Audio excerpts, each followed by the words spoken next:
Chapter 44. By the disclosure in the barn her thoughts were led anew in the direction which they had taken more than once of late, to the distant Emminster vicarage. It was through her husband's parents that she had been charged to send a letter to Clare if she desired, and to write to them direct if in difficulty.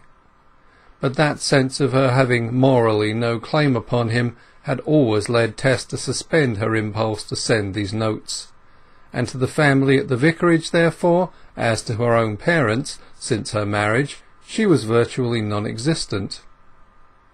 This self-effacement in both directions had been in consonance with her independent character of desiring nothing by way of favour or pity to which she was not entitled on a fair consideration of her deserts.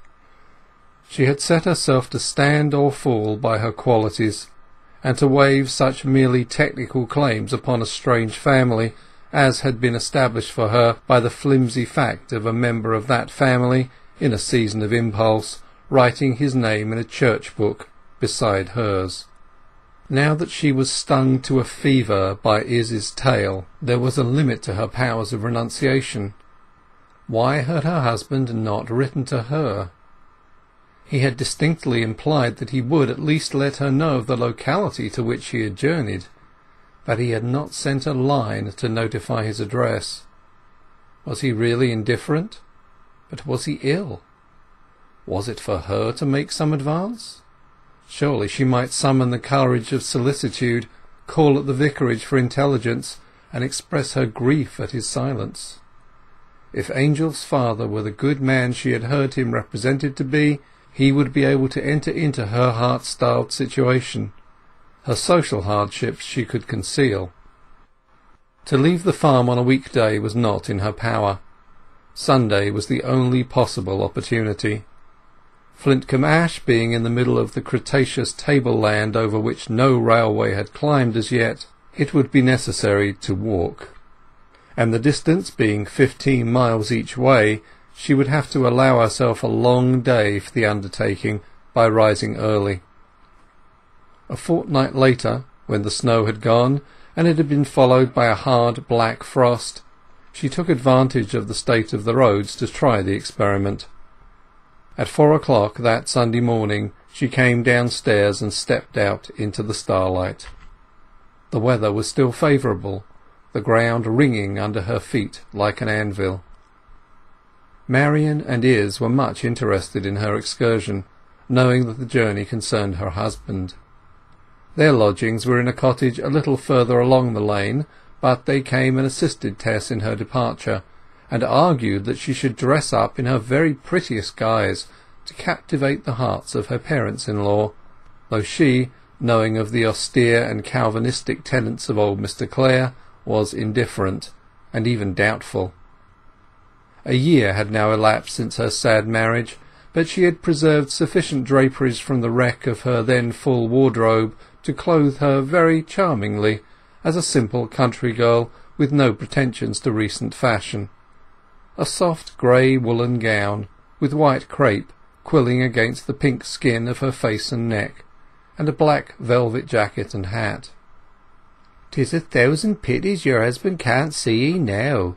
You do look a real beauty," said Izz Hewitt, regarding Tess as she stood on the threshold between the steely starlight without and the yellow candlelight within.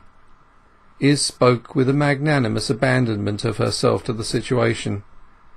She could not be, no woman with a heart bigger than a hazelnut could be, antagonistic to Tess in her presence, the influence which she exercised over those of her own sex being of a warmth and strength quite unusual, curiously overpowering the less worthy feminine feelings of spite and rivalry. With a final tug and touch here, and a slight brush there, they let her go, and she was absorbed into the pearly air of the fordawn. They heard her footsteps tap along the hard road as she stepped out to her full pace. Even Izz hoped she would win, and, though without any particular respect for her own virtue, felt glad that she had been prevented from wronging her friend when momentarily tempted by Clare. It was a year ago, all but a day, that Clare had married Tess, and only a few days less than a year than he had been absent from her. Still, to start on a brisk walk, and on such an errand as hers, on a dry, clear, wintry morning, through the rarefied air of those chalky hogbacks, was not depressing, and there was no doubt that her dream at starting was to win the heart of her mother-in-law, tell her whole story to that lady, enlist her on her side, and so gain back the truant. In time she reached the edge of the vast escarpment below which stretched the loamy vale of Blackmoor, now lying misty and still in the dawn. Instead of the colourless air of the uplands, the atmosphere down there was a deep blue. Instead of the great enclosures of 100 acres in which she was now accustomed to toil, there were little fields below her of less than 6 acres, so numerous that they looked from this height like the meshes of a net. Here the landscape was whitey brown. Down there, as in Froom Valley, it was always green. Yet it was in that vale that her sorrow had taken place, and she did not love it as formerly. Beauty to her, as to all who have felt, lay not in the thing, but in what the thing symbolized. Keeping the vale on her right, she steered steadily westward, passing above the Hintocks, crossing at right angles the high road from Sherton Abbas to Casterbridge, and skirting Dogbury Hill and High Stoy, with the dell between them called the Devil's Kitchen. Still following the elevated way, she reached Cross in Hand, where the stone pillar stands desolate and silent, to mark the site of a miracle, or murder, or both.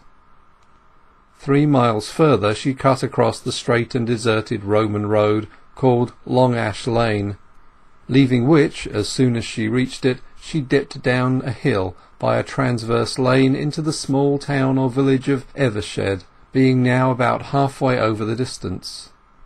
She made a halt there and breakfasted a second time, heartily enough, not at the Sow and Acorn, for she avoided inns, but at a cottage by the church.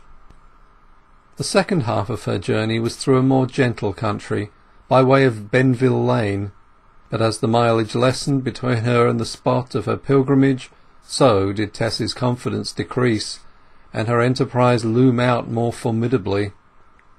She saw her purpose in such staring lines, and the landscape so faintly, that she was sometimes in danger of losing her way. However, about noon she paused by a gate on the edge of the basin in which Emminster and its vicarage lay. The square tower, beneath which she knew that at that moment the vicar and his congregation were gathered, had a severe look in her eyes. She wished that she had somehow contrived to come on a weekday. Such a good man might be prejudiced against a woman who had chosen Sunday, never realizing the necessities of her case. But it was incumbent upon her to go on now.